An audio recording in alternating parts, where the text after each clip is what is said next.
Jadi sebagai penutup mungkin kita ingin tahu perubahan seperti apa ke depannya yang bisa dilakukan begitu ya untuk memageri dinasti politik ini. Silakan Bang Rocky. Makan dulu. Itu politik di depan itu kayak somai yang tanpa bumbu itu. Wah, tiba-tiba. Tadi kalau datangnya mie ayam ya. Kayak pantun ya jadinya Nggak ada ya. rasanya. Walaupun disebut somai kalau ada bumbunya. Iya. Politik disebut politik kalau ada pertengkaran argumen. Ya. Jadi dinasti itu disodorkan untuk menutup pertengkaran argumentatif kan. Ya. Jadi apa dasarnya tuh orang di Jepang misalnya itu calon presiden atau calon legislatif itu diusulkan, didorong-dorong oleh komunitas. Karena dia bermutu. Jadi dia diperiksa dulu di komunitas tuh, baru dipasangin poster segala macam. Kita terbalik tuh. Kita nggak tahu asal usulnya, tiba-tiba balihonya ada di depan kita tuh. Kita nggak tahu siapa nih orang itu kan. Iya. Lalu nanti lembaga survei itu promosikan dia tuh. Jadi dia dibesarkan oleh lembaga survei, bukan oleh kepentingan komunitas kan. Jadi poinnya begitu tuh.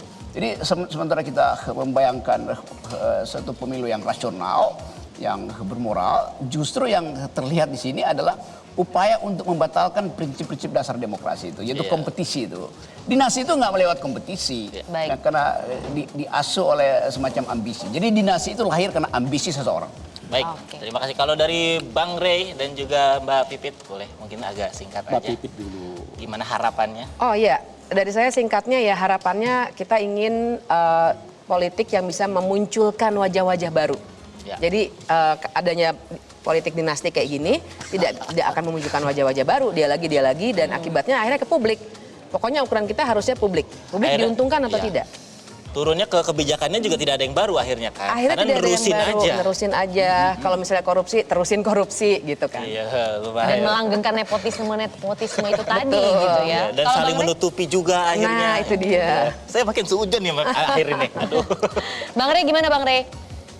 Kalau kaitannya dengan uji materi itu, saya sih berharap MK menyatakan itu bukan kewenangan kami, dikembalikan kepada DPR karena ini urusannya adalah soal batas minimal. Kalau soal batas minimal itu ya biarkan DPR yang menentukan. Iya. Kira-kira begitu ya. Kalau dia loloskan, mestinya juga dia harus loloskan soal parliamentary threshold 0%, presidential threshold 0%. Itu lebih logik gitu. Ya. Nah yang kedua, untuk juga membuat supaya nepotisme dinasti ini tidak merajalela, memang presidential threshold itu juga harus dihapuskan. Ya. Sehingga kompetisi bagi setiap orang itu terjadi. Kalau partai politik tertentu melahirkan dinasti, harus ada partai politik yang melahirkan seleksi. Iya. Nah supaya lebih sehat, biarlah dinasti persus dengan hasil seleksi gitu. Nah yang ketiga, karena terkait dengan pencalekan sudah di depan mata, dan kita udah pada tahap DCS sekarang, daftar calon sementara, kita berharap KPU membuka seluas-luasnya akses masyarakat untuk mengenal caleg-caleg mereka. Iya, betul. Apakah ini punya kaitan satu dengan yang lain, bagian dari produk dinasti itu atau tidak? Baik. Sebab dalam kondisi yang kayak begini, nggak bisa lagi ada yang melarang kecuali para pemilih. Iya. Pemilih harus menyatakan saya tidak akan memilih mereka yang lahir dari produk dinasti. Luar biasa. Sekali lagi Bang Rocky mungkin harapannya menuju pemilu 2024 Bang.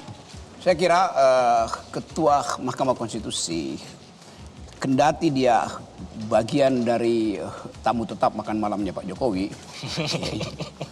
tapi dia mulai melihat keadaan politik tuh, dan dia mulai sadar bahwa dia akan meninggalkan kerusakan kalau dia izinkan itu.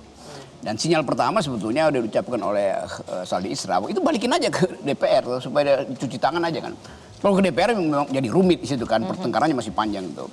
Jadi saya ingin, atau juga saya tuntut supaya Ketua Mahkamah Konstitusi betul-betul berfungsi sebagai menjadikan konstitusi itu, mahkamah itu sebagai the guardian of the constitution. Ya.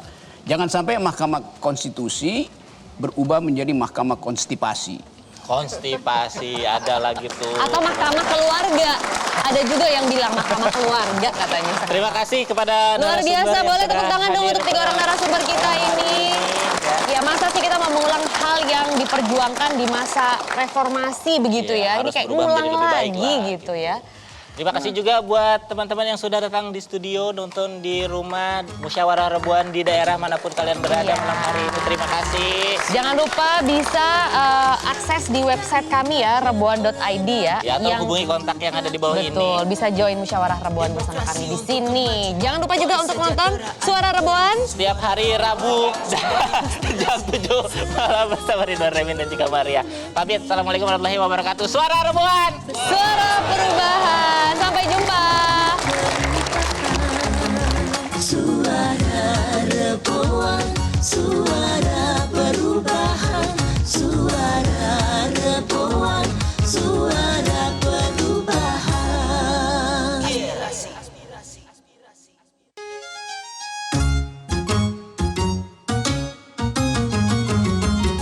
Suara perubahan dari rakyat, oleh rakyat, untuk rakyat. Demokrasi untuk kemajuan, kesejahteraan negeri. Suara Rebuan, suara aspirasi. Metro TV.